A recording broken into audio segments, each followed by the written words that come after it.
現年40歲嘅前無線花旦岑麗香結婚之後，為咗照顧家庭而息影多時，直至舊年孖陳家樂拍攝開 TV 新劇《我愛九龍城》，劇集預計稍後先至正式推出，但香香似乎拍開有戲癮，近日已經低調再次入組，同苗僑偉合作演出，還有同內地影視平台合作投資嘅新劇《重案解密》，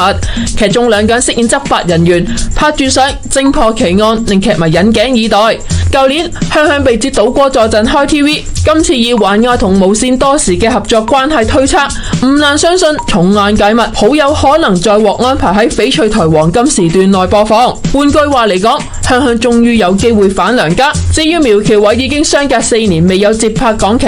今次投資幫安排佢化身神探破案，咩重飛同香香、周嘉怡、何佩瑜以及謝天華等人鬥戲，卡士極具睇頭。據知劇集《重案解密》係將多個真實重案改編，以單元故事形式呈現，已經喺佛山拍攝咗一段時間。開工期間吸引到唔少途人圍觀，亦有網民公開相關嘅老頭花絮。今次苗僑偉同香香都有唔少嘅動作戲，日前佢哋齊齊着上避彈衣拍外景，香香仲有多場戲要着連氣皮褸。好彩依家天氣未算酷熱，如果唔係會相當辛苦。而身為呢套劇主帥嘅製作人梁家樹回覆記者查詢嗰陣，只係簡單咁話，暫時唔適宜宣傳有關內容，等待平台指示咁話。